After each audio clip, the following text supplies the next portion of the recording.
welcome to the January 9th, 2023 council meeting of the town of Garrett Park. Call this meeting to order. We have in front of you the agenda. Do you have any changes, modifications, anything you want to adjust to the agenda? Please, Steve. Okay, looks like everything's good. Oh, sorry. I wanted to look at the agenda real quick. I have a suspicion that the accessory dwelling unit item might be of great interest to residents. And so I wanted to suggest perhaps that we move that up earlier in the timing of the meeting. My only hesitation about that is that when I sent notice about that around to the town, I did say What time it would what hit. time it Okay, was. that's fine. It's not terribly late in the agenda, No. but I Okay. didn't realize that. Okay. With that, I guess all in favor of approving the agenda as is? I approve. Any, Donna? Aye. So approved. No opposition, so the agenda is approved. The time is 7:31, and we move on next to the minutes of the December 12th, 2022 council meeting.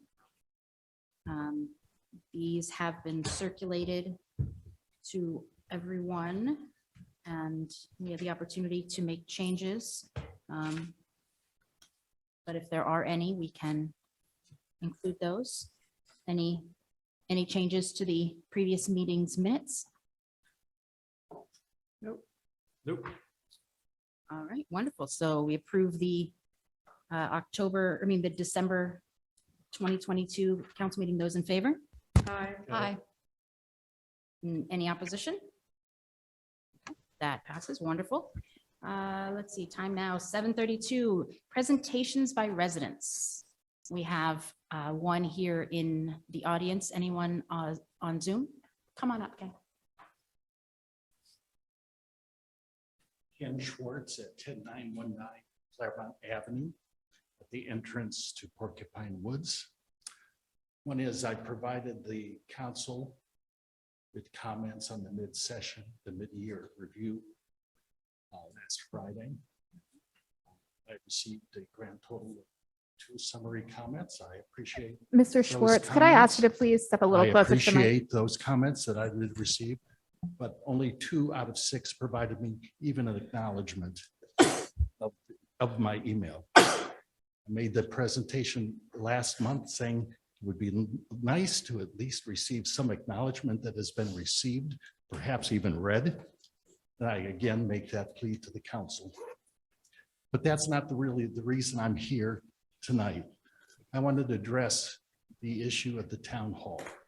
I think the council would agree, I hope it would agree, that the renovation of town hall is of a top priority, probably the top priority. And you, I see you're shaking your head no. But in my view, it's a top priority. It's going to be probably a $2 million or thereabouts project. And you have limited time in which to have a contract signed if you're going to use the ARPA funds. Now, thinking about the project, I said to myself, surely the town council has a time frame, a written time frame for the development of the project, so you know whether you're on a schedule to reach the December 2024 deadline for the project. Well, the answer, I guess, is no. You don't have a timeline, nor have I seen any move on the part of the council to develop a timeline. And that's a fairly common thing to have with construction projects. Secondly, I would think in the abstract that you'd be squirreling away funds in anticipation that the 1.3 million that you've already optionally designated for the town hall renovation project is probably not going to be sufficient. Well, no, you're not squirreling away additional funds. In the mid-year budget that you will approve tonight, there's 260,000 additional funds being given to capital projects, and 0 additional funds are going to the town hall renovation project.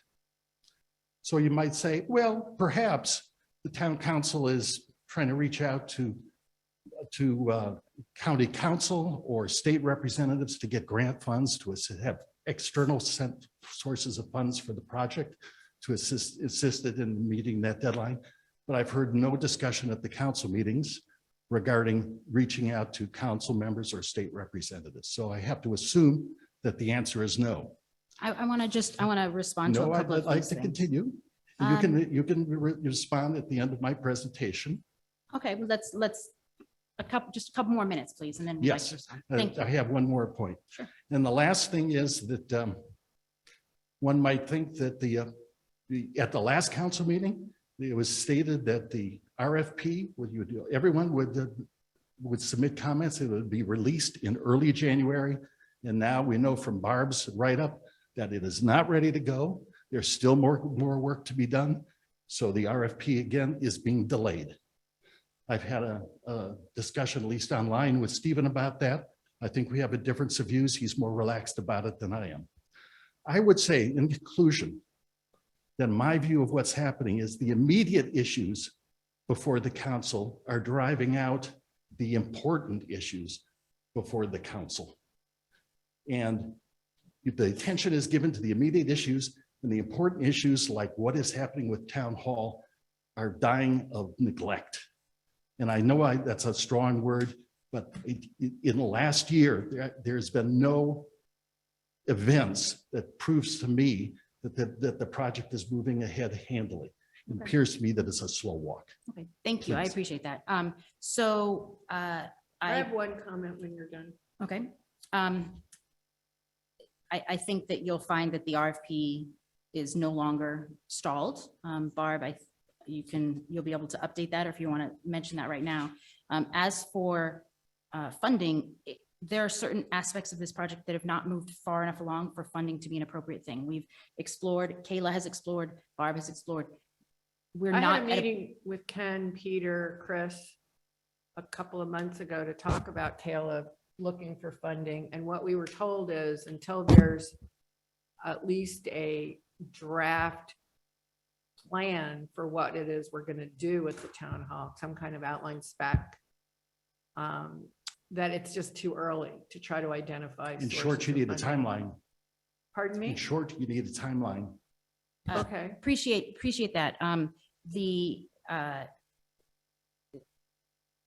I do find it frustrating that you're minimizing the things that are immediate. Not everything that happens on a day-to-day basis is publicized, and so to assume that bigger term projects are not being addressed is unfair.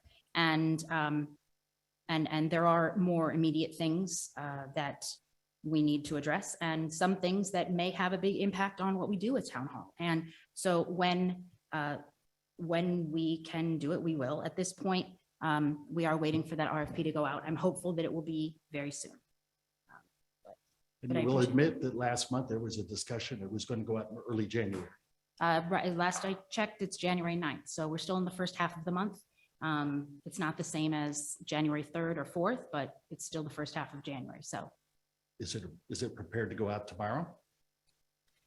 I'd like to just note that this is on the agenda, so I recommend we either move that item Yeah. up so that we can address, Barb can address the work she's done and the action items associated with that, or.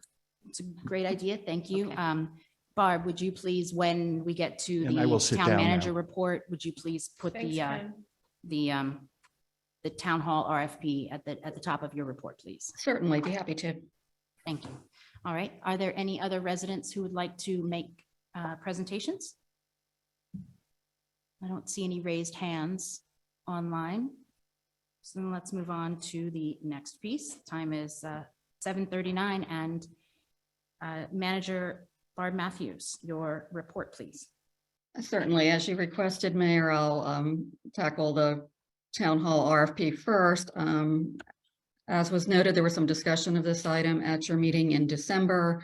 Council members were asked at that time to provide feedback on several issues. Obviously, in between, we had the Christmas and New Year's holidays. I have received direction on the various issues, incorporated those changes earlier today, and sent the RFP to the town attorney for final legal review. He has looked at it before. There have obviously been some tweaks to the original language, and I did think it was appropriate to have Mr. Bolt look at that. So that's where the RFP stands. Can I ask a question? Certainly.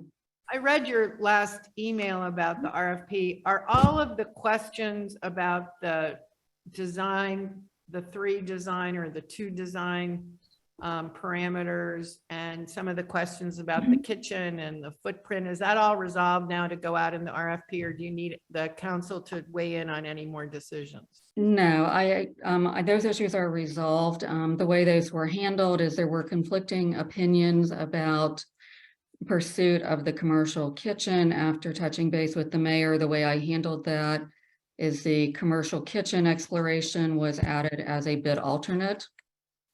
So that item could be considered by the mayor and town council at a future date once you have pricing. The visual depiction of a building near Penn Place was removed from the RFP scope. And in regard to the conceptual designs, I included language in what I sent to the town attorney earlier today for 3 conceptual designs to be included in the base scope. And then I also included an entry should the mayor and town council desire any additional conceptual plans to be developed, that we would have a cost for that. Thank you very much. Appreciate that. So Barb, when do you think it's going to be ready to be released? It depends on when I hear back from Mr. Bolt. He's very responsive. I would expect I would hear from him this week. Obviously, next Monday is a holiday, and I would also note that the state procurement system, eMaryland Marketplace, is down from Friday late afternoon until Tuesday morning. So it will somewhat depend on when I hear back from Mr. Bolt. Hopefully that will be soon. Thank you. Thank you. If there's no questions about that, I'll kind of jump back to the rest of the report. Included in your agenda packet is the financial report for the month of December. We had quite a bit of discussion at your December meeting about where we were at from a budget standpoint. Don't really have anything to add, but if there's any questions certainly about the report for December, I'd be happy to answer them. Kind of touching on a few other items. At your last meeting, there were several questions regarding the security camera proposal we had received for the installation of exterior and interior cameras at Penn Place. One of the questions concerned whether there would be any additional cost for storage. Since your last meeting, we have confirmed with EAI, that's the company that we got the proposal from, that their proposal included storage for a minimum of 30 days. Councilmember Bennett had also inquired about any future maintenance costs associated with the cameras. We are writing off a Montgomery County contract as a reminder. Basically, that contract does provide an hourly rate for any necessary maintenance or service costs. EAI, excuse me, also offers a maintenance contract option. They provided a price of around $150 per month for a system of the size that has been proposed. That amount, should the town choose to go in that direction, would cover the cost of labor and equipment, apart from any kind of boom lift if required. Kayla, I did not include it specifically in my written report, but Kayla had provided you all with a tentative timeline. Kayla, please jump in if I misquote you. I think basically with wrapping everything up in the installation, I think Kayla had provided a rough timeline of around April. We did confirm with EAI that that timeframe seemed reasonable. Kayla, is that correct? Just to go a bit more specific, I Okay. did say mid-April, contingent, of course, upon town council Funding. electing to fund the project. This was not a project that was budgeted for. Once funding is confirmed, I can reach out to County Historic Preservation to get the historic area work permit that we need to install the exterior cameras. What's the total cost of the project, not including the maintenance fee, monthly maintenance? Barb, I fee? believe we budgeted it at $12,500. Has that figure come down slightly since we got the answers from Kyle, or is that still the most recent number? No, that's still the amount that's in the mid-year budget adjustment ordinance. And is that $150 per month? That is for EAI to store that 30 days worth of video, or what? Or how does that storage work? That Kayla? storage is built into the 12,500 for the overall installation project. The 150 a month is for ongoing maintenance. That would be more Right. physical damage. Let's say Okay. kid baseball bat, things happen, stuff Or like if they that. Stop working. Okay. Have you done a demo on site with those? Have they brought in a camera to do a demo? We have not had them physically come on board to do a demo with a camera. We did speak about what would best suit the town's needs, given where we were trying to monitor on the exterior and for the 2 interior cameras. I can ask Kyle if that's something that would be possible, but I don't know how that would impact the timeline in terms of stretching out the time it takes to actually get the cameras installed. Do you Well- know if Montgomery County did any demos in the process of awarding this contract? Barb, I cannot speak to that. I think you might have a better sense. I believe you found the original Montgomery contract. Yeah, I think the county, I don't know specifically, I can go, but the person I dealt with was in their procurement department. But I believe this is a contract that covers a lot of cameras all over Montgomery County government sites. So I don't know the answer to that specifically, and I'm not sure the procurement person who I dealt with would know that either. Well, my concern is simply this. If we get the cameras, they should be able to identify, hopefully, a person, but if they can't, at least we should be able to read a license plate or something. I mean, to see that, yes, some person walked by somewhere or a car drove by and, I don't know, hit something or whatever is not very much good. But if it can read a license plate or something like that, I think would be. May I offer a suggestion, Mhm. Councilmember Schultz? Why don't I reach out to our contact at EAI and ask if they have sample photographs taken from a similar distance and perspective to what we're doing? That Day and night. day Right. and night, that way we can get a sense of the clarity of image that we're working with without having to do the schedule juggling, that having people physically come on site. And the big concern for us is the exterior cameras would have to be held up somehow. We're not necessarily going to be easily able to have someone go out on the roof or step out and just kind of model it. That's my one concern with doing a traditional demo, is just the logistics of it. So if those photos would be acceptable, I'm happy to send an email to EAI tomorrow and get that ball rolling. Yeah, let's start with that. I mean, if they've got something using the same camera, then that would Same work. lighting. Right. I mean, otherwise I would envision something where basically you put it in a window and look out, because I think it's going to be fairly close. You're going to mount them up underneath the eaves from what I understand. So I may be wrong on that, but that's what I thought. And so putting it in a window just to give us an idea. I mean, if it's mounted a few feet one way or the other, higher or lower, left or right, won't be so big of a deal. It's mainly, can we get useful information? I will reach out to EAI tomorrow and get that ball rolling. Council, please keep an eye on your email for those photos once I have them. Thank you. Thank you. Okay, moving along. You all had asked for sort of what a timeline for the next phase of the town office renovation project. Included in my report is I pulled the deliverables that were defined in the town's contract with Lumber Light. We are currently in the phase that is described as design development. And in checking with the owner of the company, we're probably going to be in this phase for approximately 8 weeks. Once we are through design development, we will provide you with an update, of course, and basically give you a timeline for the next phase of the project. So are we just at the very beginning of that phase? Yeah, relatively close to that, yes, Mayor. The paperwork for that was signed in, I'd have to go back and look at the exact date, but I believe it was late November, early December. Update on the RP for demolishing the house on the former Yendel property. As I indicated in my report, I've completed a draft of the RFP, shared that with the town engineer during the week between Christmas and New Year's. He and I had a meeting late last week to kind of walk through his suggested edits to the RFP. I'm in the process of incorporating those. We'll circle back around with him so he can review the RFP again, from a technical standpoint. And then I will share it with the town attorney for legal review, of course. So when do you expect that to be issued, Barb? I would say, probably, I'm hoping to get the edits done, Lisa, on incorporating Mr. Azar's edits by the end of this work week.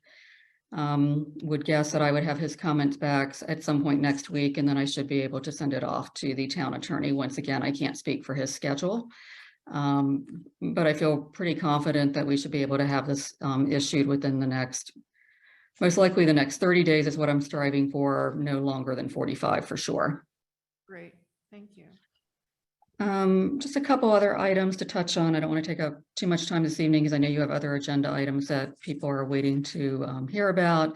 With regard to streetlights, in my last month's report, I outlined the process that Pepco follows for the installation of new lights. Since your meeting in December, I have been in communication with Pepco, trying to ensure that they have a light in stock that matches the existing ones in Garrett Park. Based on my communications with Pepco, it does appear that they stock the same light and mounting fixture, but I'm trying to do some additional due diligence. I reached out to one of the council members who spearheaded this project, kind of trying to confirm the same. I have yet to hear back from her, but I believe the mayor has spoken to her, kind of encouraging her to get back with me. Once we can confirm the fact that we can get the same light fixture and the same mounting fixture, there once again is an application process that we need to file with Pepco just to even get the ball rolling and to get a cost. Assuming that there's no issues with the compatibility of the fixture, I did want to see if you're open this evening to providing me direction that I can at least go ahead and proceed with getting a cost for the light fixture on Rokeby that we had 2 residents address you about. I do think it's going to take a little bit of time to complete a community-wide assessment of our lighting gaps, given the maintenance staff's workload, and I would hate to have the request on Rokeby linger unnecessarily, assuming you all are supportive. One issue I did want to flag for you is basically identifying a funding source for the installation of any new street lights. As noted in my written report to you, the capital budget has an account 28.1 for you that has a balance of about $108,000. This account is entitled utilities. It's my understanding, and I think Councilmember Schultz might have been the person who told me this. The balance in that account, as I understand it, was money that was set aside specifically to, at some point in time, underground the electric service in the Penn Place parking lot. So we could do away with the poles. There's been no money spent from this account for many, many years, as I understand it from the town accountant.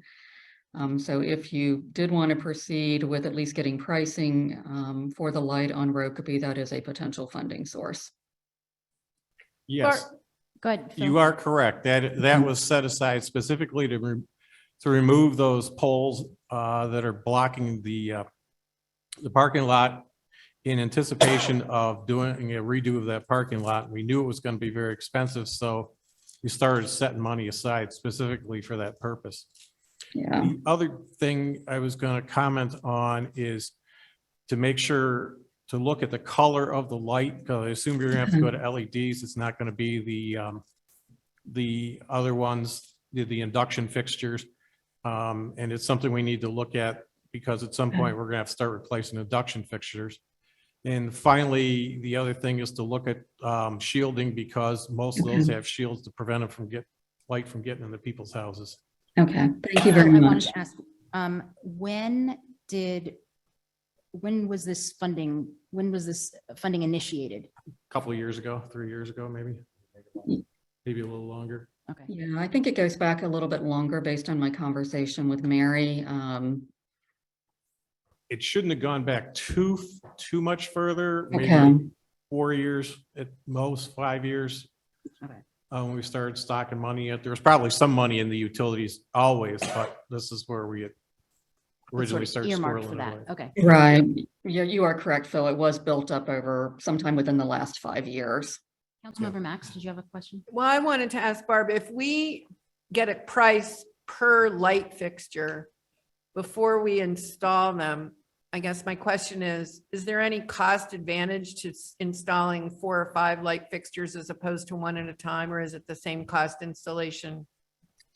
Each installation is evaluated by Pepco's engineering division individually, because each one is unique. I did ask that same question to them, Lisa, as to whether or not there was any benefit to the town of trying to aggregate Right. a number of lights, and they indicated there was no cost benefit to doing We so. could do one at a time.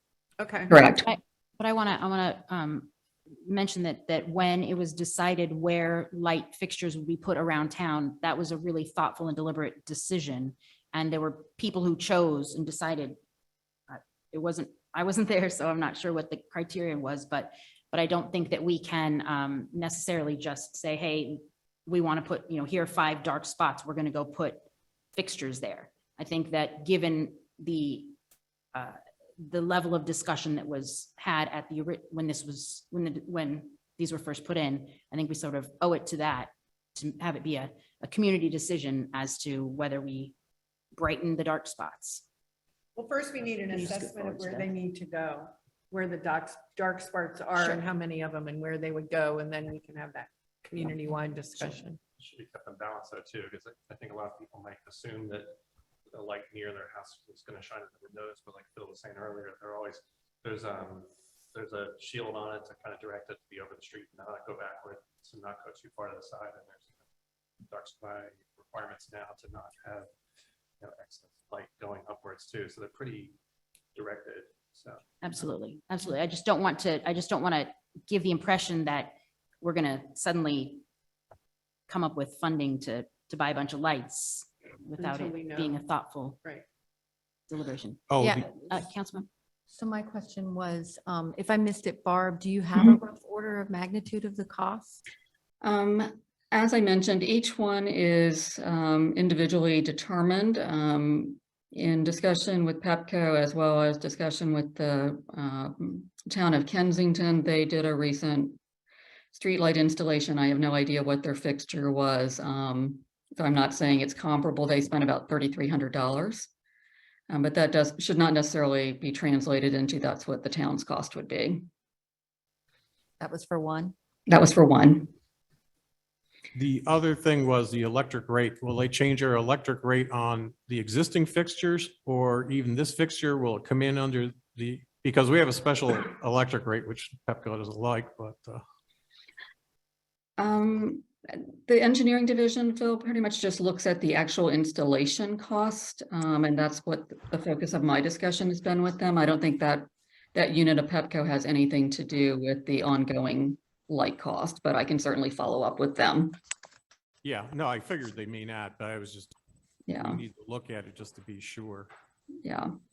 If I may jump in for a second, while I do respect and understand the need to make sure that townspeople where there is no light and there should be a light is taken into consideration.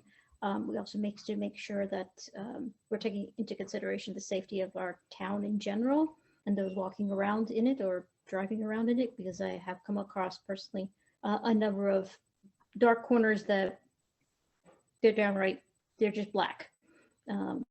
And being in that space as a walker, for instance, without a light or what have you is a bit treacherous. Just to make sure that we're taking that into consideration as well, please. Thank you. So it sounds like we need somebody to go around the town and figure out where the dark spots are, and put them on a map before we can decide how much money it's going to cost to put lights in specific places. Right, and Barb has, that's on the to-do list for the crew. Okay. Right. So to clarify, at this point, I'm not to take any action to get pricing from Pepco on the Rokeby light request. Is that correct? Why wouldn't we? I mean, doesn't seem like there's any Pricing would harm in be- asking. Yeah, pricing would be fine to me. Okay. No benefit in aggregating. Why not move ahead with the Right. one we had a request for? Okay. Do we know where it's going to go on Rokeby? There's an existing pole. Okay, So yes, we do. okay. Okay. Also included in my written report, and I'm happy to answer any questions that you all have. There's information just about where we are with retaining a traffic engineering firm and just sort of an update of where we're at with the wall repair at the pool property, as well as a listing of building permits that have been issued recently. So I'd be happy to answer questions that you have about any of those items. I've got a couple of things. One, wall repair at the pool property. Do we have any idea when they will start the survey or any of that sort of stuff? Oh, I'm sorry, Phil. I did address that. The survey has been underway. It was commissioned the day that I signed the work order. Like many surveyors, they are very busy and running behind. When I had my meeting with Mr. Azar last week, I think we can expect the survey to be back in the late February, early March timeframe. That survey information is needed for them to prepare the structural details. Mr. Azar also shared that he was in the process of scheduling an on-site visit with the structural engineer while the survey is pending, so that at least they can kind of review the site together. And the second thing was, can you tell me when that meeting will be, just if I want to attend it? Sure. Or you can actually bring that up with Mr. Azar if you'd like when we meet with him on Wednesday. Either way, be happy to let him know though. I can do that. Any other questions? Yeah, if not, thank you very much. Appreciate it. Let's see, time is 8:02. We're running on time. Next item on the agenda is adoption of ordinance number 2022-5. There were a couple of items on this that I wanted to make note of that that came from that email that Mr. Schwartz sent to us. But I just wanted to make sure that we addressed in our discussion before we vote. Two of the things were from the first page of your memo about account 2.2 income taxes. Mhm. And one of the points that Mr. Schwartz pointed out was that that we are currently $74,000 ahead of where we were for last year's actual year to date. But in your memo, you talk about where we were at the time that the original budget was being prepared. So I don't have a problem with increasing the line in this in the amendment to be more in line with where we are compared to last year than we were 6 months ago. Does that make sense? Yeah, my only cautionary note is to remember that during the pandemic, filing deadlines were extended, so the timing is not necessarily comparable from one year to the next. Having said that, obviously it's your decision what you care to do with your budget. But what you had recommended was a $15,000 increase That's correct. for line item 2.2. So I just wanted to raise that as an idea to consider. So is there any opinion from council members about whether to keep it or not keep it, but to use the recommended $15,000 increase from Barb, or increase that to put it closer to where we are in relation to last year's year to date? Barb, have you done the math? How much additional increase would that get us? An additional 14,000, is that right? That's correct.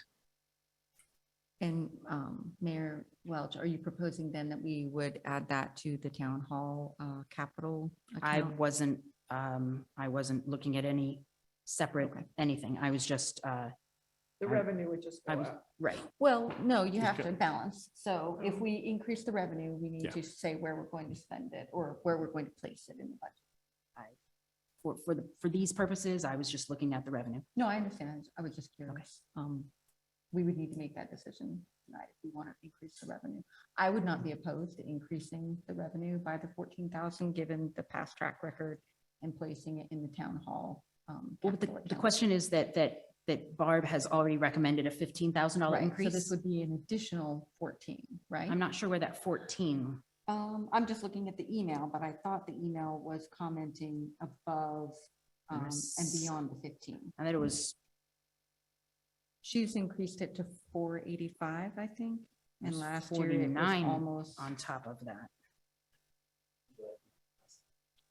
I think it was 49 was the additional. Yeah, I'd be interested. What was your, I know you had looked at, it. The actual was 490. Rounded it. At the end of the year. At the end of the year, right? At the end of the year? Okay.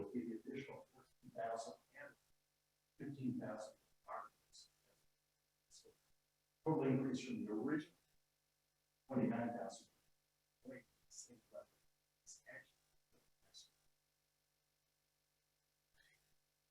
So Barb is proposing to raise it up to 485. Is that right, Barb? From our previous beginning of the year budget amount? 15,000. Was that's correct. 470. You're proposing to raise it up to 485. If we Yes. raised it an additional 14, that would get us to the 499 Right. that we got at the end of the year last year. I think there's relatively low risk here, given the end of year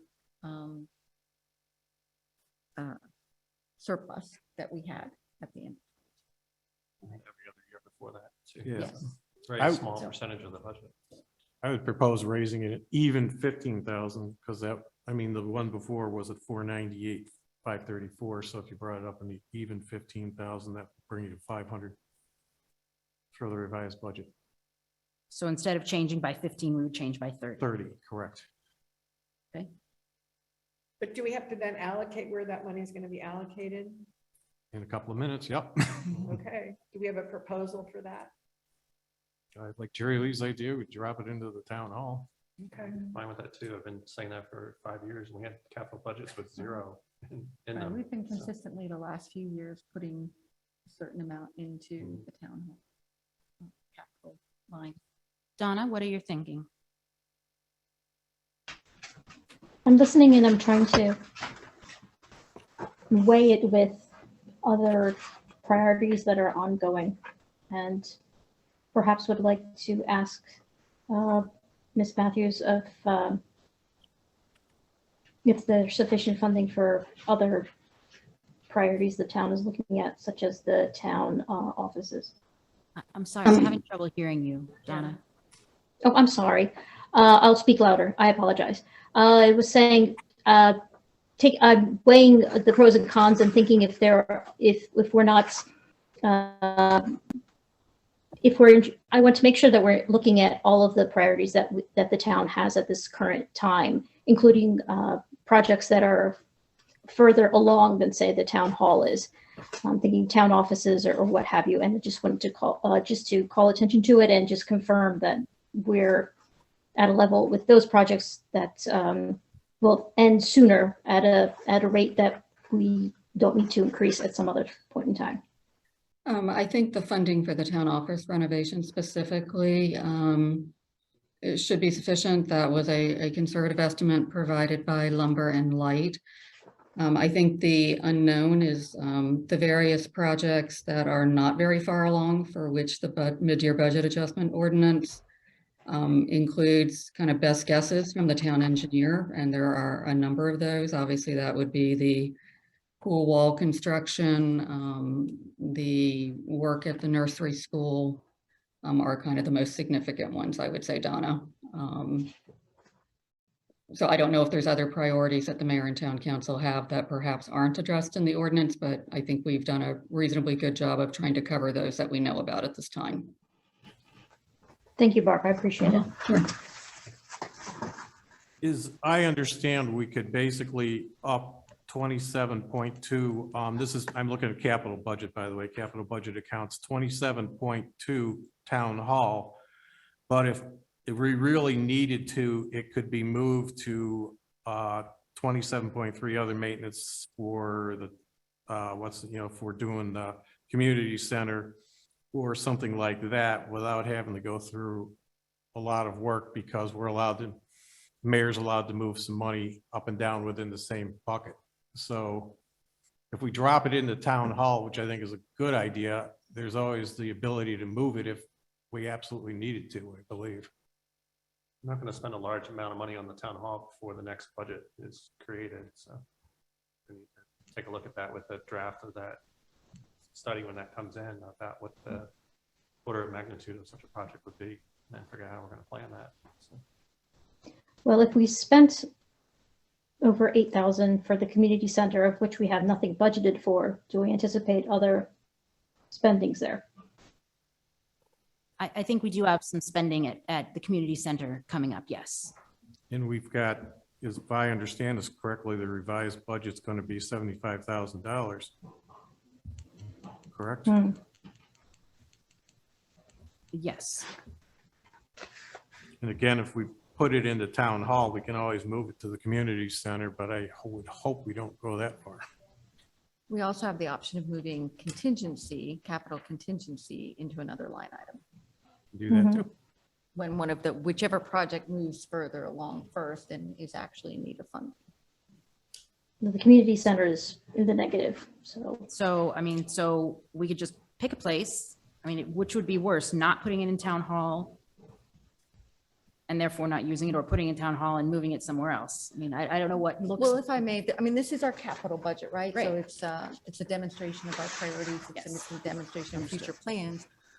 I think at some point, we know we want to go to the state or others to seek grant funding. And I just think that adding money to it on our own, it will help us in the future to demonstrate our commitment and that we've been putting what we could from our own budget into it. And that will help us in the future. And I think a lot of the funding sources will require matching from the town as well. Eventually. Right. And again, it's not, we can, if necessary, it could be moved. Right. Hopefully not, but But we've got. Are there any considerations, Barb, that we should take that we should think about? Is it as, with all due respect, is it as easy to move from one place to the other? If so, then yeah. I'm sorry, Dan, I'm not sure exactly what you're asking.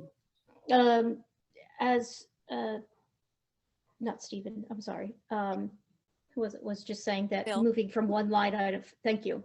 As Phil was saying, moving from one line item to another is pretty simple. And if so, yeah, then it kind of almost doesn't matter where we put it. That's probably correct, except I think, obviously a budget is a reflection of your policy priorities. So where you choose to put the money is a reflection of what you prioritize from a budgetary standpoint. But mechanically, no, it probably doesn't matter that much. Okay, thank you. All right. Okay, so the idea of increasing the increase for item 2.2, what are anybody want to, are we going with 30,000? Are we going with 29? Are we keeping it at 15? All of these are increases for the adjustment. so To keep it simple, could we just speak in increases to Barb's proposed budget rather than the total increase? That would help me Okay, all right. just to follow along. Okay. So we know we want to increase account or line item 2.2. It's already part of Barb's budget amendment. So do we want to increase more than, do we want to accept Barb's recommendation? Or increase it? So that's a two-part question. Keep it as is or increase it? I am proposing that we increase it by $15,000 above Barb's recommendation, Okay, which would give us a proposed change of $30,000. okay. I second. Donna, you okay with changing the increase for line item 2.2 to 30,000?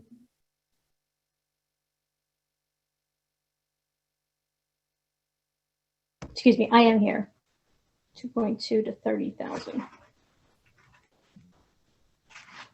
So account 2.2, income taxes, Yes. the revenues. Yes, We're proposing increasing it by 30,000 instead of 15,000. I understand. I'm in agreement. Yes, thank you. Okay. And then the related expenditure Any other ideas besides putting it with, in 27.2 Town Hall? Or is that everybody's? No, good? ma'am, that's, Fine with that's, me. Fine with I'm me. okay with it. I'm good with that. Okay. Got that, Barb? Yes.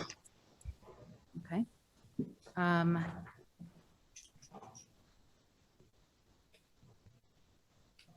Okay, there was one other piece that I wanted to discuss.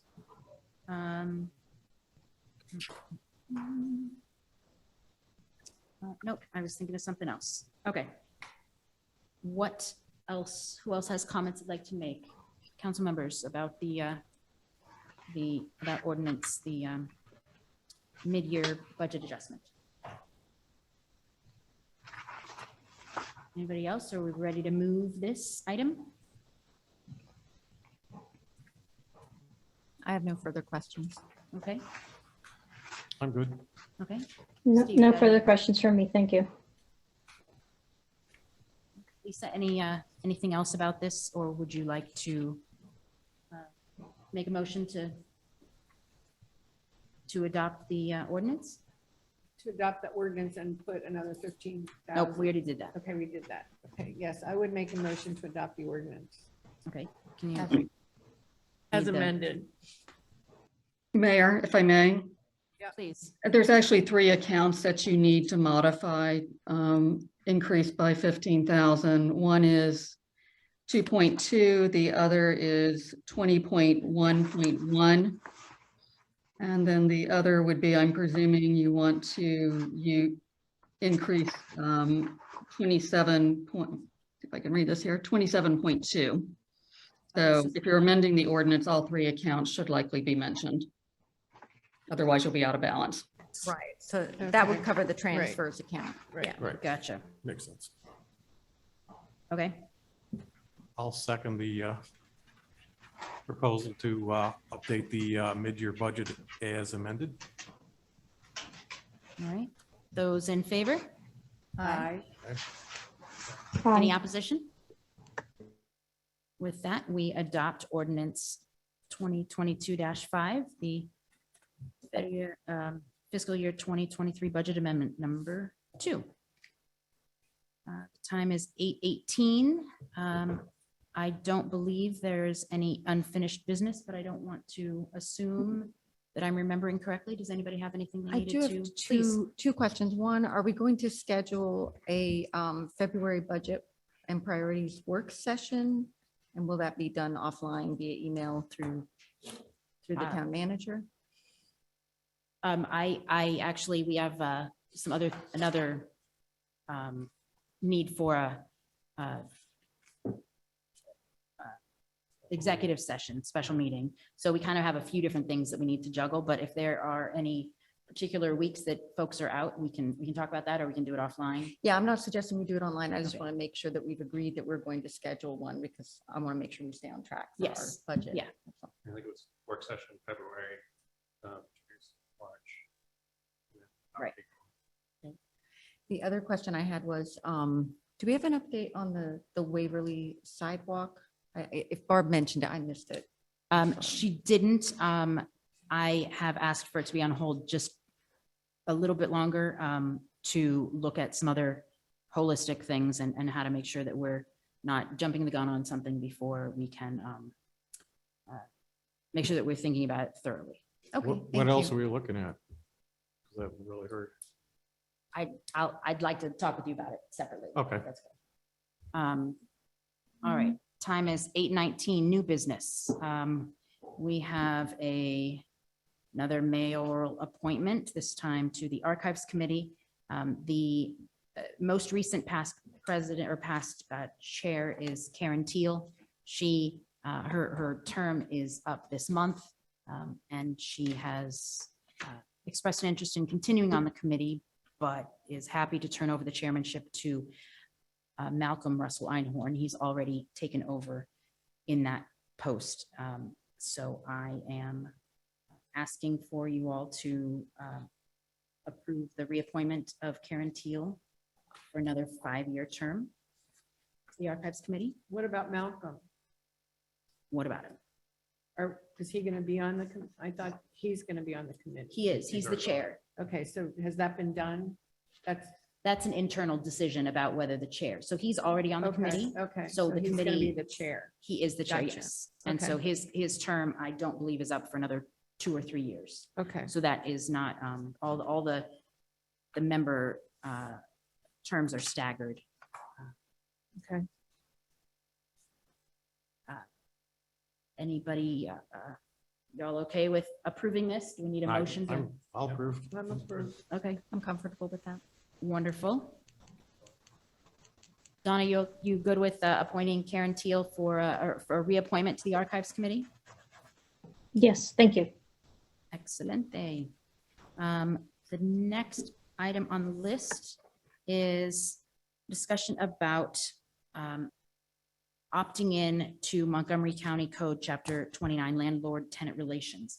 I want to point out that this is going to be a multi-month process of approving this or not approving it.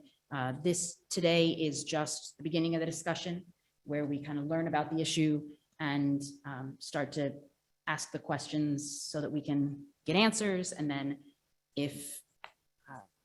we would introduce it next month with potential adopting the opt-in in March. Okay, so for right now, I just wanted to bring everybody up to speed about what this issue is. Barb, would you like to start or would you like me to? However you would like to handle it, Mayor.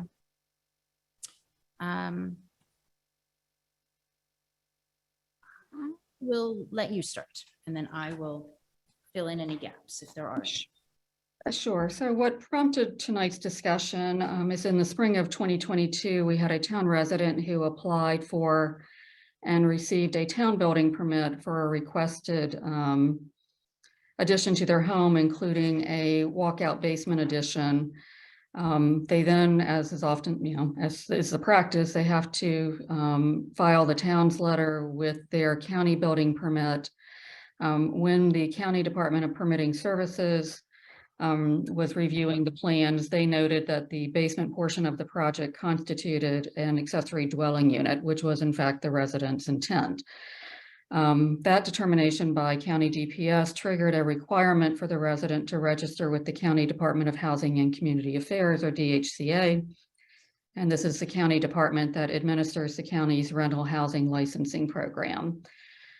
Because the town of Garrett Park had opted out of County Code Chapter 29, Landlord Tenant Relations, DHCA was unable to process the resident's application for an ADU. And the resident has been unable to move forward with the desired ADU as a result. Just by way of background, under state law, municipal governments can elect to exempt themselves from county laws or certain county laws in areas where the municipal government is authorized to legislate. By default, county laws generally apply unless the municipal government has expressly exempted itself by ordinance. The reason I said there are certain county laws that a municipality can choose to exempt itself from is there are certain ones that they can't, such as taxation, zoning, and certain public health laws.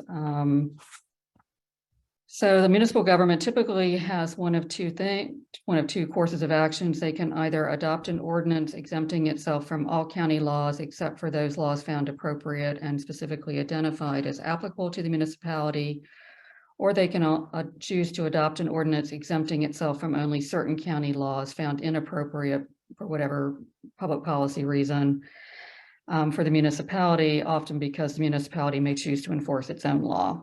The town of Garrett Park has followed the first approach. If you look at the town code, basically there's a blanket exemption from all county laws. And then there's a separate section, which happens to be section 109, which outlines the list of county laws that are excluded from the general exemption and therefore apply within the corporate boundaries of Garrett Park. The county keeps track of the elections that each of the municipalities makes. There's a table that is an attachment to the county code.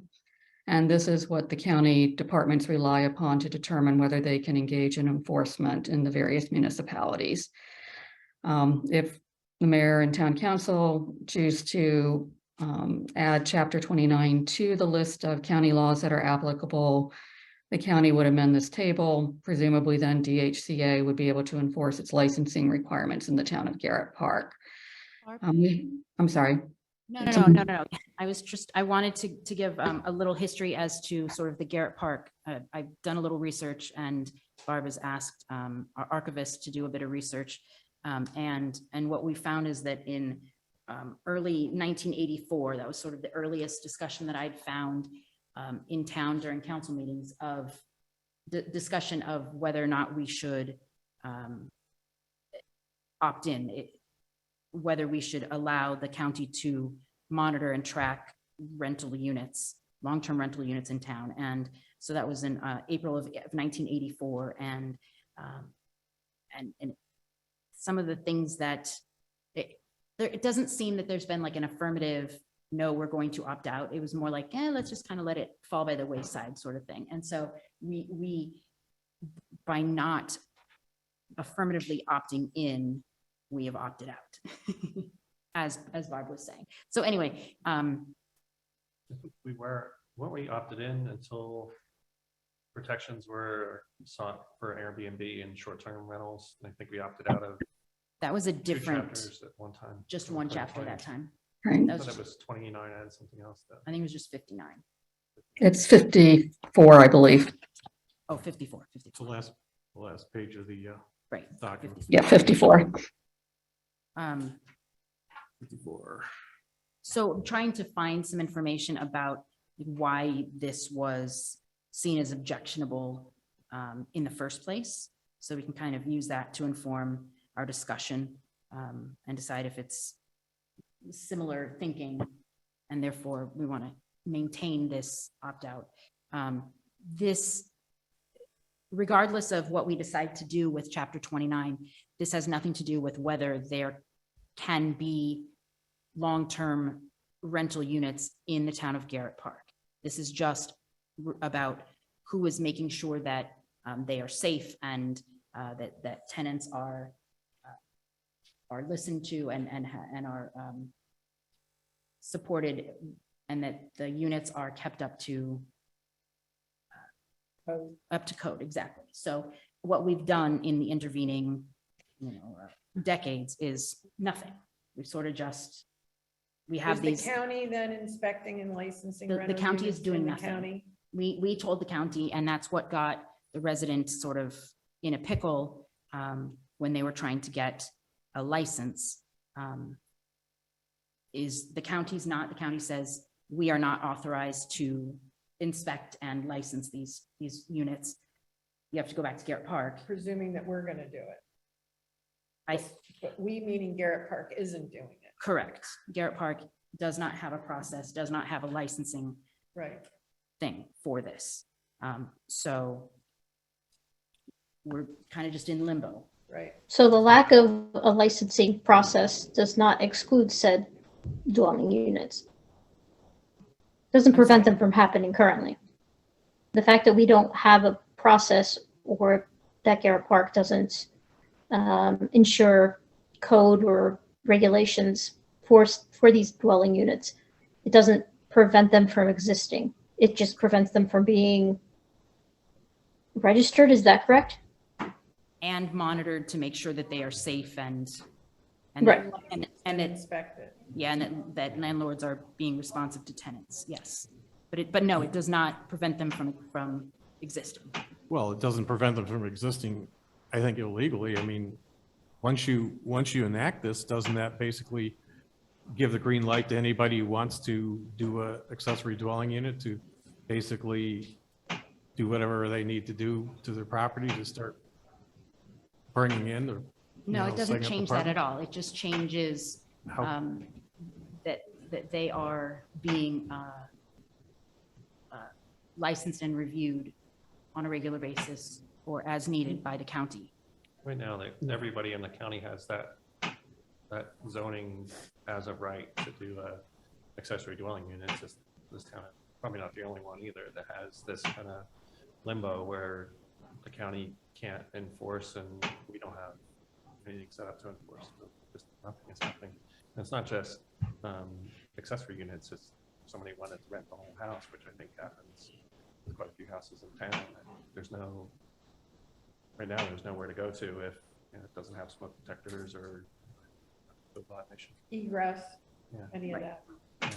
Yeah, I do have a question for Barb and I guess the mayor, as to whether you checked in with the town attorney. It seems like this puts the town at a certain amount of risk if something were to happen, say a fire at a rental unit that is not licensed. Since the town appears to have, in August of 2018, sent a note to the county to say that we don't allow short-term rentals. Well, that's short-term rentals and that's different. We're talking about long-term rentals. That's the 30 days or more. Okay. But even That's still, your you're Airbnb. allowing rentals that are unlicensed, uninspected, right? I'm asking whether we've conferred with the town attorney about what risk that may or may not bring onto the town. So Barb, are we because when we opted out, we didn't then pick up the mantle and create our own enforcement and licensing mechanisms? I don't know if negligent is the right word. I don't know what the word is, but are we at risk now because we've got this limbo of these units, which we know exist, are not being monitored? Is that sort of your question? Right, I'm Licensed and asking if inspected. that confers Right. any liability on the town. Right. That absence of If somebody licensing has and a fire inspection and and gets monitoring. killed in a unit that isn't licensed or inspected by anyone, does Garrett Park have any liability? That's the question. That is my question. It's a I'd good be question. Surprised if not. Is it I'm even surprised if legal they to did. have them? Yes, it is legal to have. Yes, we don't exclude them, so it's legal. Yeah, I would suggest if you're seeking legal guidance from the town attorney on liability things, I would suggest that that discussion take place with him directly, whether in writing or in a meeting. Most attorneys do not like giving legal advice in a public setting, and I'm not going to suggest how the town attorney feels about that issue, since I'm not a licensed attorney. What I would say is the town attorney, as noted in the memo, and he was the person who was helpful to me in pulling together which jurisdictions have opted in Chapter 29. I would just say that he and I were both surprised that Garrett Park had opted out. That is not the typical practice in the county. I think But as that far would as, be a question that, if we have a list of things that we're asking Ron about, this should be on our list of, do we have liability by not either having our own mechanism for this or opting in? I mean, Okay. We'd have to add a whole new activity to the budget if we were. Yep. yeah, we're not set up to do this, and the county is.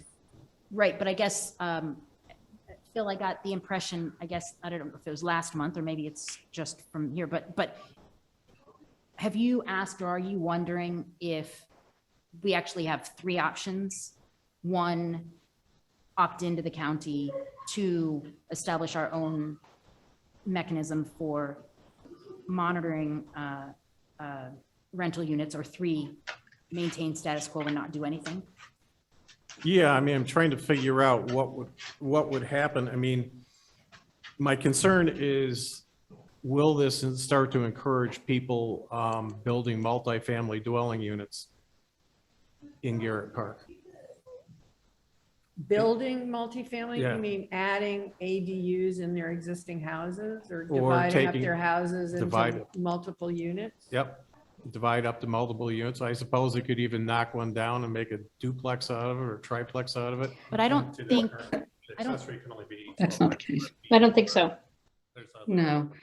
You cannot, just as a reminder, as things stand now, the properties in Garrett Park are zoned single-family residential. Until that zoning can always change, obviously. There's obviously a lot of discussion about the impact of Thrive 2050. Thrive 2050 also has not changed zoning. But as things stand today, and I think that's all any of us can speak to, there is nothing about opting into Chapter 29 that would allow someone to take a single family home and to chop it up and create duplexes or multiple apartments within a structure. Essentially change the zoning. That's correct. It doesn't, all this does is allow the county to take up an enforcement action that we have not opted to do ourselves. And I guess the second question is, if we do adopt this, do we tell the county, or does the county figure out, how's the county figure out that there are people with these ADUs? I mean, there's people who supposedly have them in this town. I mean, they could just continue to operate under the radar, I guess, but what we're saying now is with this enforcement, if we were to go to this, that county has to enforce it, so how do they even know they're there? You see it on the permit. I think they see it on some projects that have been through relatively recently, where it's set up kind of showing a second dwelling unit. It just doesn't have the appliances that would make it trigger the permit that happened with the other permit that Mayor was talking about. But you know, there's, I think one spot there's three houses in a row that have the capability of putting in appliances, and if they don't already have them, and renting out the basement level. As an apartment. 3 side by side. And So with those building permits in the county's approval process, they would just be, if someone in reviewing that said, hey, this looks an awful lot like an apartment, they would then be able to say, hey, yeah, it seems like but would we have an obligation as a town to report or to make a list of all the apartments that currently exist? Or tell people if you have an accessory dwelling unit or an apartment in your house, you have to get a license with the county. I mean, it seems to I somebody. believe this Sorry. process seems to be fraught in both directions. There's nothing preventing ADUs currently, and there's nothing discouraging them, but there's nothing encouraging them either. The question at hand is, do we opt out of the regulation, or opt in and do our own, or again, the third option, do we opt in but ask, I guess, the county to do the regulation aspect? May I clarify or ask to get Yeah, clarification on Jeremy, what Donna sure. just said? Current case, they put their county permit in and they're Yes. not able to get a permit to build because they were forthright. I'm asking, I'm trying to Yes, get clarification, yes. because they were forthright and said, this includes an accessory dwelling unit. Correct.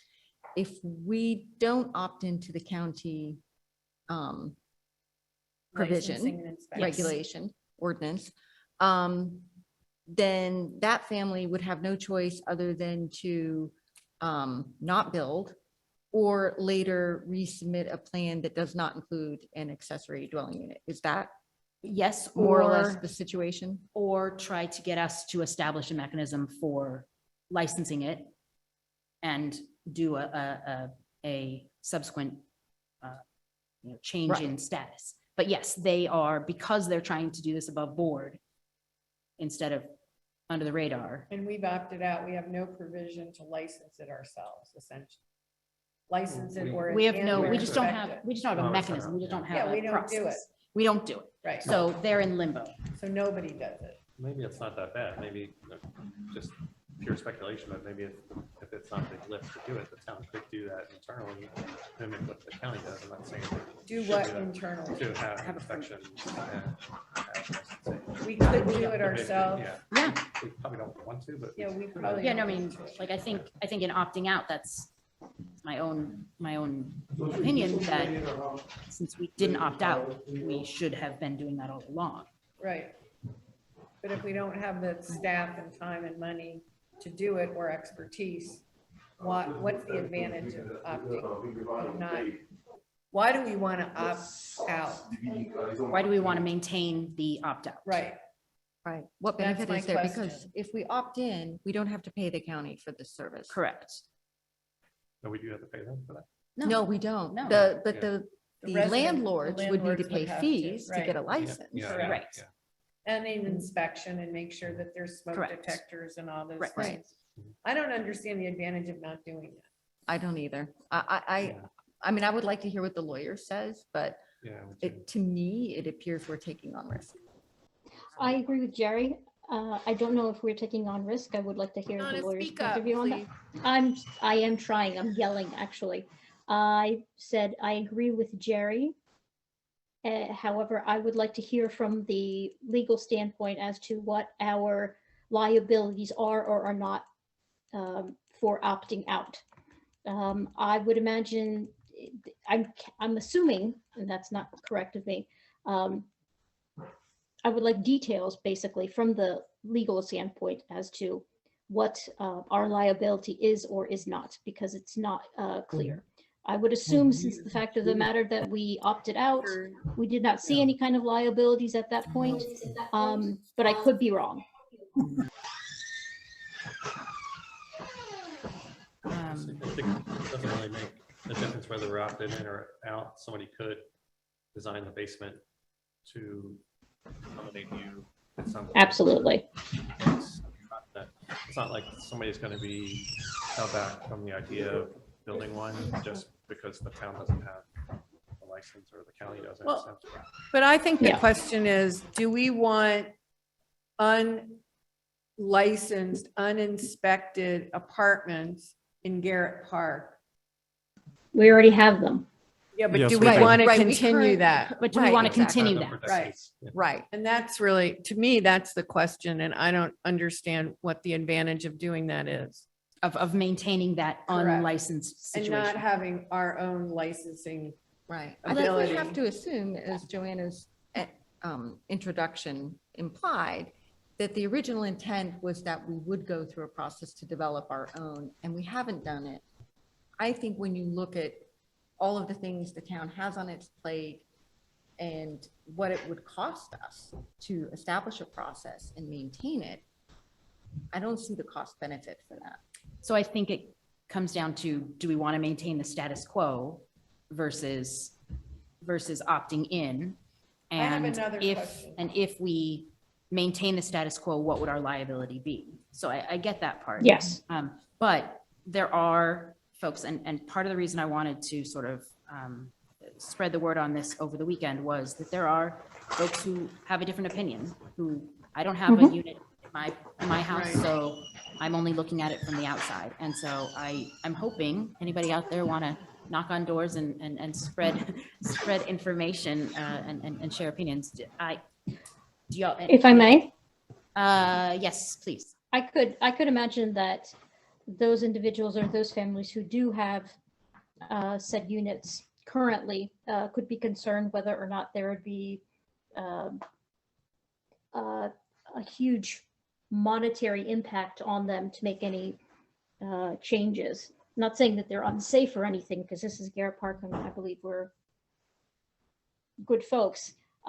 But I could imagine individuals being concerned what that would mean to them should this be regulated. I have Actively, one- that is. One further question, which is if we opt in, whose responsibility is it to determine what units have accessory dwelling apartments in them that need these licenses? Is that something that Garrett Park is responsible for? Is that something the county is responsible for, or are people just asked to volunteer? Because I think I would have a hard time thinking that we would be able to barge into somebody's house asking them if they have an accessory unit. Right. Imagine the renter would have to bring it up because. Yeah, that's against the Constitution. I believe the situation is that it gives the tenant the avenue for being able to report a concern. Right. But in my view, that would be shifting the risk that we're currently accepting ourselves, in my view, but I'd like to hear from the lawyer. To We'd be the shifting it tenants. to the landlords. Correct. And that it would be probably most likely up to tenants to raise concerns. But there are benefits to being a licensed landlord. We were we were licensed landlords in Montgomery County at one time, and it allowed us to use the court system to evict a tenant. And it was only because we were licensed that we were able to do that after months and months of struggle. What's so- your insurance impact too? I don't know. It could affect There- it too. It also could have an impact on your tax assessment. If you have a rental unit in your property, the tax assessment of what your real estate taxes are could be impacted as well as So- the landlord. So how about this? Since this is just the beginning of this conversation, and are you okay with introducing with having a draft? I don't know if it's an ordinance or even just a letter to the county. We have to figure out what we need to do in order to initiate an opt-in. But are you comfortable with bringing that up next month so that we can consider it officially before voting on it a month later? Well, I think it would be our responsibility to make sure we understand Right. what opting in would mean, what Gotcha. these owners would be Yes. Right, required right. to do. Mm. So what I want to do is I just want to know timeline. Yes, I want to continue that conversation, but we don't have to have that conversation all right this moment. Correct. So are you all Yes. comfortable with saying next month that you see that Yeah. that we could, over the next month, generate conversation, be open to dialogue and find answers to these things so that we could introduce it next month and then potentially vote on it the month after? Yeah. So, yeah, if we can get all Yes. Okay. Yeah. If Yeah, we, and- if we can have legal representation, join us and give us the answers that we're looking for, I agree. Understood, And, understood. and then I would also add, because of the point you raised, that we know there may be residents who are surprised to learn that this is being considered, that we maybe make some extra effort at public notice about this being put on the next agenda.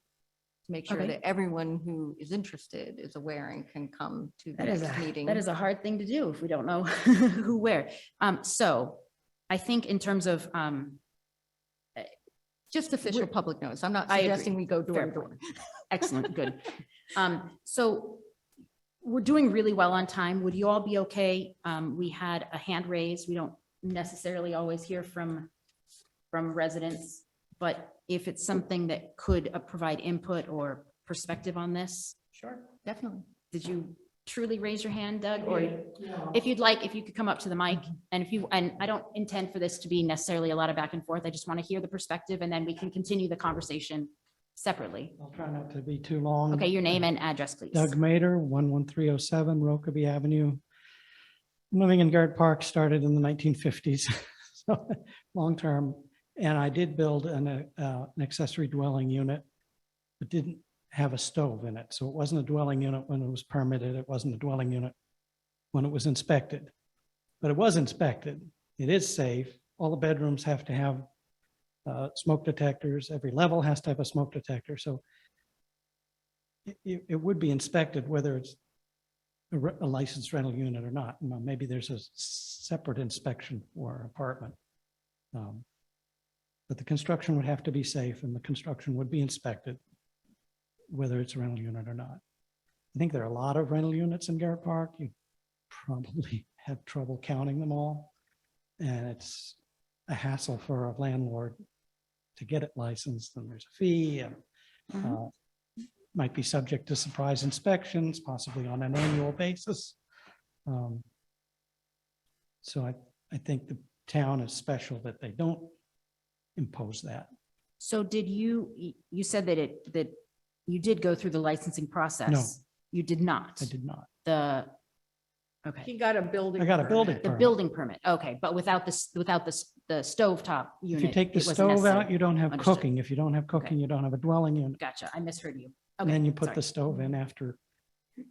I misheard you, okay. And that's. You don't need a that's- building permit to put in a stove. And that's where the other project that was in for permits was snagged, was with Right. the cooking unit, so they can erase that from the plans and go forward. And there's a couple other projects currently under construction that, like you did, it's not That's just uncommon. so. not uncommon.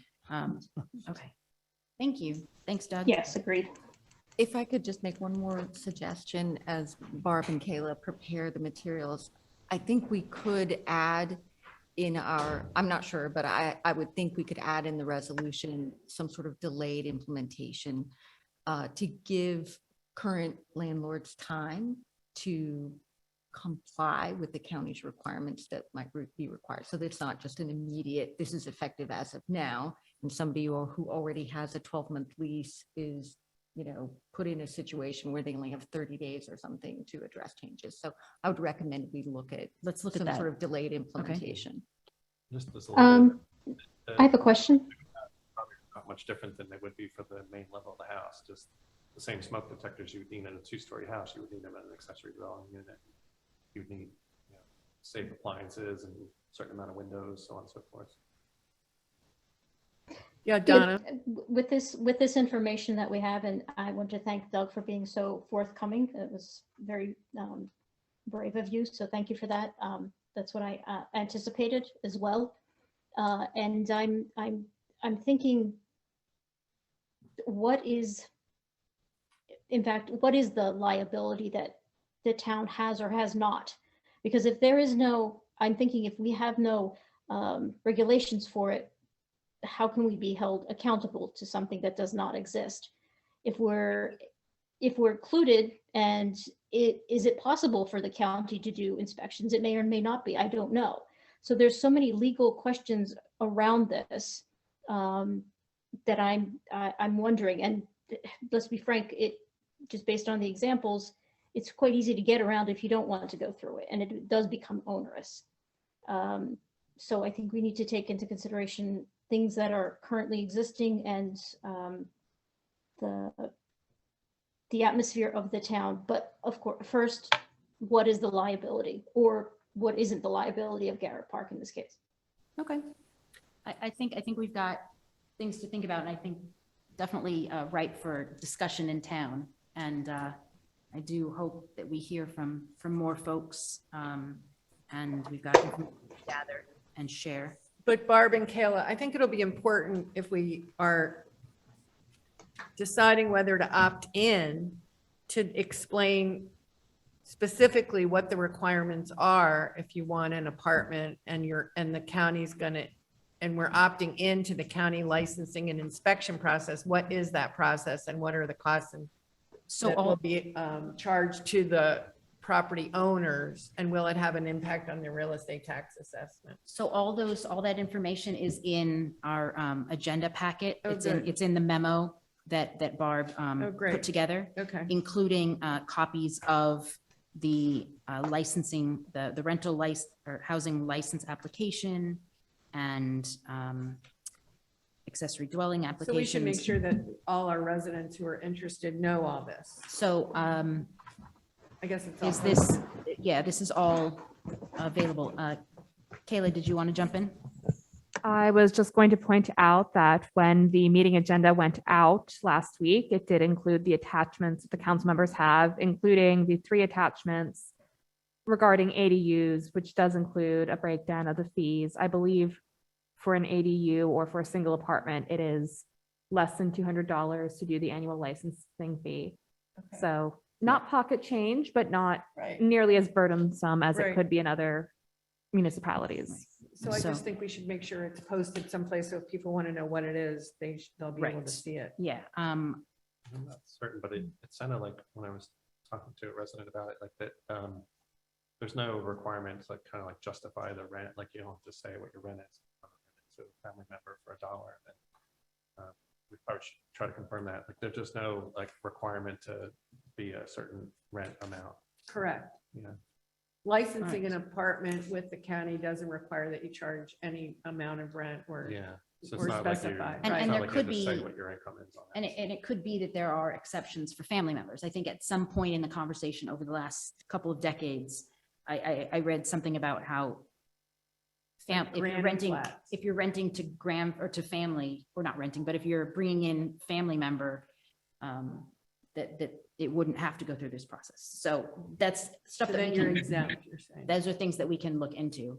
Joanna, if I can clarify, if you're renting to a family member, you're not, as I understand it, you're not required to you're required to go through the process the first year. There is an ongoing registration process with the county each and every year where you have to continue to certify that your unit is still occupied by a family member. So I don't want to leave a misimpression that there's no interaction with the county if family members are the ones living in the unit. So I think we have a great start to the conversation. Yeah. And I would love to set it aside so that we can gather more information and talk about it. So. Thank you. Can I request for information? I just want, I can look it up too, but one of the things I see that could be difficult in this town would be if properties are built before January 1st, 1978, of which many are, you have to comply with the, you have to have a state lead poisoning prevention requirements have to be complied with, and you have to have proof of that compliance through an inspection. And I'm wondering what that would mean to the people here. Yeah, that is a state requirement, Phil. It is not unique to Montgomery County. No, yes, because. Okay. Because it says state, Yeah. but what I'm wondering is, what does that mean for people who wish to do these ADUs? Like, what, do you have to scrape off all the paint? Can you just get away with sealing it, meaning painting over it, or what? And so. Yeah. Okay.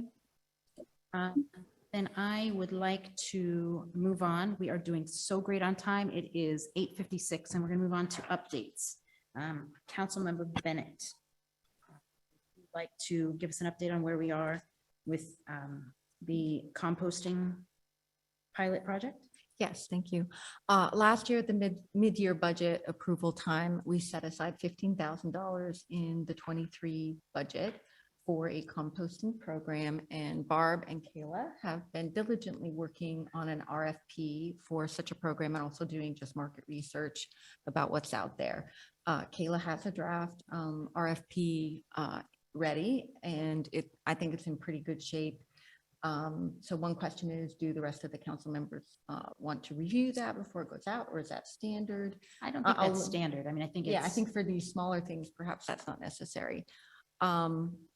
Once they put that out and we get responses, we could start building a program. I think we need to know more about the service that would be offered before we could fully advertise what kind of program we have available, because the RFP that Kayla put together does offer some options for either the town paying for 100% or a subsidy where the resident pays a portion and the town pays a portion, because we need to see what the costs would be and whether we can afford it. Because we're implementing this well into the year, I think the $15,000 should be sufficient for this year. And then we can decide as we do the 24 budget, how much to set aside for 24. But I think it's very exciting that we're close to implementing a town composting program. And Barb and Kayla, do you want to add to that? I will just jump in that if council doesn't feel the need to review it as a smaller project, assuming that I get feedback from the council member next to me, let's say in the next week or so, this could very easily be put out on eMaryland Marketplace by the end of the month. And hopefully that would get us responses somewhere between early March and mid-March to have a program ready to go by late spring. so the benefit of getting that out as soon as possible is if we had the information back in time for our work session, our budget work session, that is one thing that we would be able to. It would help us to estimate our costs. Right. For calendar Right. or fiscal year So 24. That I'm would going to- require that we do our sealed bid opening in advance of our work session. I know we have not, to my knowledge, yet scheduled that work session. Right. So Right. the Yeah, sooner I I mean, get it we'll- out, the sooner we can open. So Jerry, hop to it. Well, I'm just kidding. I did send questions. comments before I Okay. arrived tonight. Thank you. Do you have questions? yeah, I'll let you go first. What is it exactly? Is it trying to get a volume discount where anybody can opt Exactly. into it? Or Right, okay. we would advertise that we are seeking a company to pick up, to provide a full service. They Pick would up and pick a bring day back, of the week yeah. that they would come through town, pick up all the compost containers, provide containers for purchase by the residents who opt in, and liners, so, and different companies do it slightly different. Lee. So part of the goal here is to get the proposals back and see what kind of program we would want to offer. And also part of that is because a lot of residents already participate in a composting service, part of the RFP includes, how would this affect, we would expect these residents would be included in this, pricing for this Right, as they would well. have the option to Right. transition to yes. this town offered program. So it's potentially a way for whatever portion of town wants to participate to lower the cost kind of collectively for it, but it's not, it sounds like it's not a blanket service for everyone. It's not compulsory, right. Well, I know it's not compulsory, but like, Mhm. I think at one point it was talked about as maybe like was it like a lottery or something like that? Well, we only Some- set aside $15,000 for the first year, but we are implementing it so late that for this first year, we can advertise it and probably meet the needs of nearly anyone who would sign up. But we would need to make a policy decision during the 24 budget as to how many households we were willing to pay for. And it's hard to do that without getting the bids and knowing what the actual costs are. Will this obligate us to a multi-year contract? No, this is being structured as a 1-year pilot. And it's going to be made very clear of, this is meant to see if there is, let's go with sufficient appetite amongst town residents. When we were surveying other municipalities in the region that offer similar programs, we did ask them, what's your participation rate? How many people do you have? The numbers were not robust. I don't think anyone went above 50% of their residents being active participants. I'd have to double check to look at what the exact kind of high engagement rate was, but it's not something where many communities around us see, everyone wants it. We're all fighting in the streets over who gets to be the lucky person on Rokeby who gets picked up and who doesn't. Right. And I would say, obviously, we can have the discussion when we do the 24 budget. I would advise that there always be a certain amount of skin in the game, so to speak, by the resident, because it would be a shame for us to automatically opt all residents in, pay for households that don't compost at all. Right. That to me would be wasteful. So when we get the proposals, it would be nice to see if we can structure it in a way that would be really beneficial and inspire residents to compost who currently aren't, but at the same time, ask them to give a little bit to make it happen so that we don't get people volunteering passively and not really intending to compost. That's a good point. And could we, I'm sorry, just quick, could we then ban open composting in town or something to that effect? Because I know people have complained dear. about rats and so forth. Oh, I think we could certainly address that question later, or maybe get more research about Right. better practices. Well, and or one something benefit like of a that. composting service is that it can use so much more, it can take so many more items. Materials, right, Materials yeah. than can be processed in a backyard anyway. So, might not be that, it might be easy to persuade someone to participate if they already are sold on the concept. Mhm. Yeah, so Just thank as you. a, just the benefits of said composting program, just to reiterate, am I misremembering that that would also include, I guess, compost at the end of the process to the residents that participate in the project? Because that's one of the, questions we're asking. yeah, because that's one of the main reasons I think people would want to participate in a project like that instead of making their own compost. Right, just to make sure everybody could hear that. Some of the companies offer soil back to participating residents on a yearly basis. I thought they all So did. we will include an inquiry about that in our RFP. I'm sorry, Stephen, I I couldn't hear. thought you. they all did, so I guess I didn't know. They that may don't all. I, with our market research, we can't say for sure we know what all Yeah, companies asking for offer. We will ask that. And this is totally separate from any other trash. Right, recycling. this would Correct. be a This is separate. completely independent. This is not related to leaf collection. It's not related to our standard trash pickup. It's an entirely separate bid package and potential contract. I did see a resident hand go up, Joanna. If you? In the room, no? Okay. There aren't very many residents. I missaw the hand. It might have been a stretch. There's a ghost over there. If you'd like,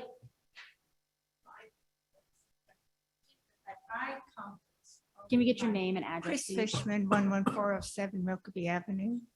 And I compost all my leaves and all my kitchen waste. I think we should encourage people to do that at home. That's all. It's one more truck going through town. It's one more barrel at the curb. We already have, 3 different days where people are coming through to collect things. That's all. Do you have a problem with rats? No, No. Good. I have a nice compost bin and Is it enclosed? yes, Yeah. Thank you very much. thank you. Thank you. If I may add, I do have a compost bin. I do not have rats, but I also don't put much more into it than leaves and old plants.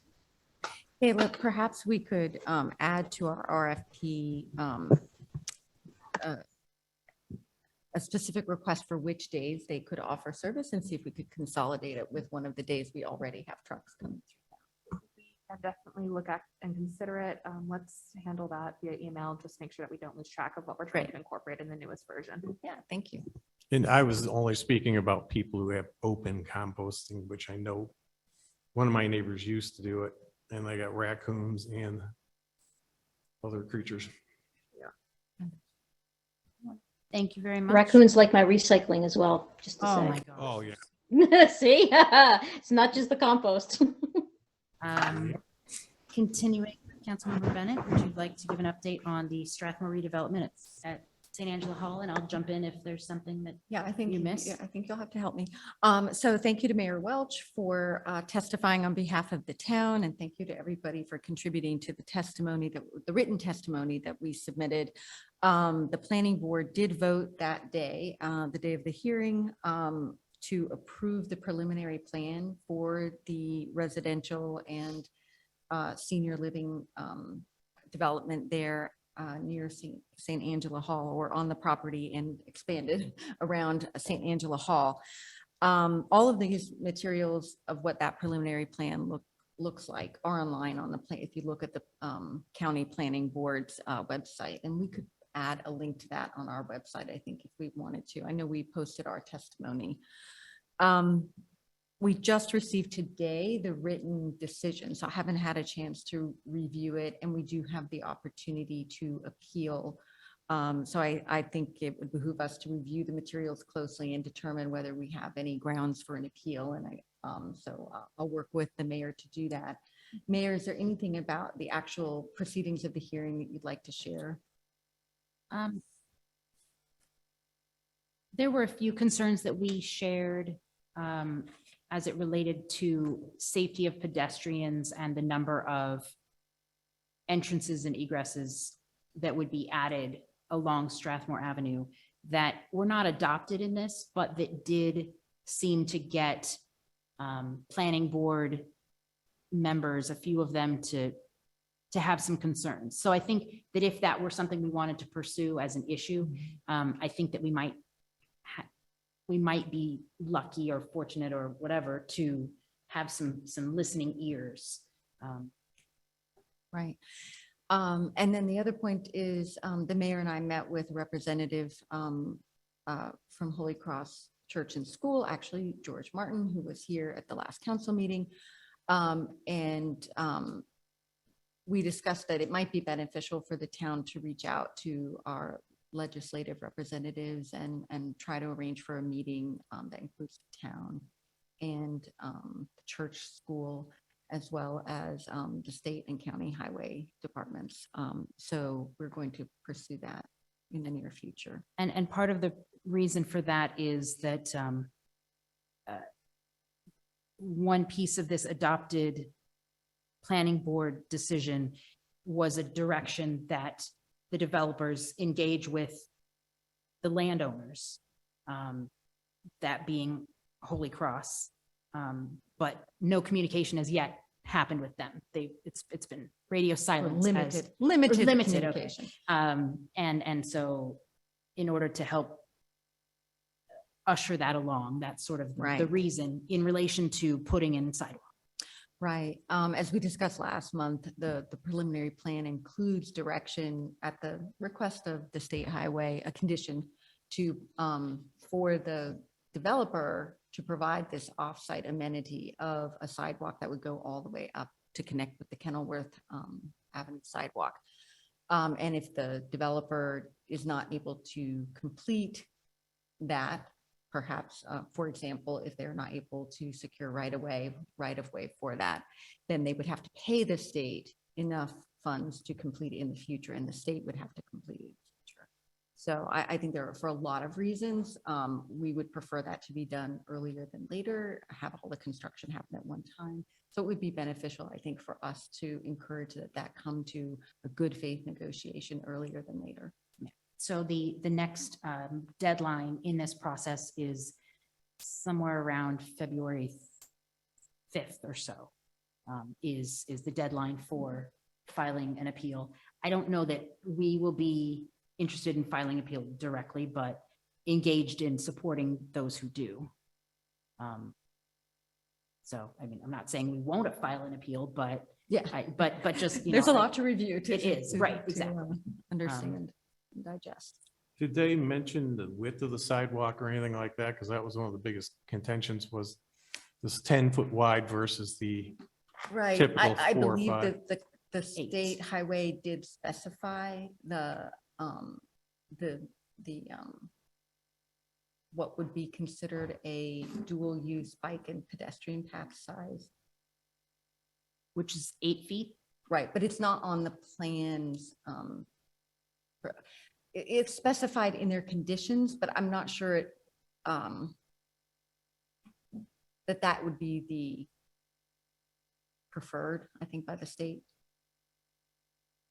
But they have to get the right of way. Yeah. And so Right. that could be a point of negotiation for the Right. right of way, I'm assuming. I would think. Mhm. Yeah, these are, I think, 8 feet 4 on each side. 8 feet. More than 8 feet for the path portion, and then there would also have to be a grass buffer Oh, between buffer, the okay, curb. yeah. And Okay. side and But, path. Any other questions about the Strathmore redevelopment? what exactly was approved? Was it the plan, the placement, or is it everything, including the height? The preliminary massing. plan, which includes height information to some extent. That is another concern that I think we share with Holy Cross Church and School, that the screening for that truck entrance area, which is likely to include dumpsters and large commercial trucks back there, for residents from Garrett Park, you know, it's an obvious concern for the church because they're the adjacent neighbor. But for us driving westward on Strathmore Avenue, we're having to look at that. And it is a concern that may or may not be adequate. All right. Thank you much. Thank you. Councilmember Max, like to share any highlights from what's going on with Well, I think archives? the biggest highlight is that Malcolm Russell Ihorn will take over the responsibilities of the committee chair. Yep, I think it's already active. Yeah, for the committee. She's working on a new exhibit featuring 125 objects that tell the story of Garrett Park, and the future Veterans Day exhibit featuring Paul Edlund, who was the former mayor of Garrett Park, who served in World War II. And so they're working on that project. And there's a new exhibit that's been set up in the lobby of Penn Place that tells the story of building the St. James Chapel, the town hall, and features copies of the original contractor bids and planning documents that you all can check out. And I would say that's about it. All right. Anything else to discuss, council? All right. With that, the time is 9:14 and we are adjourned. Thank you. Thank you.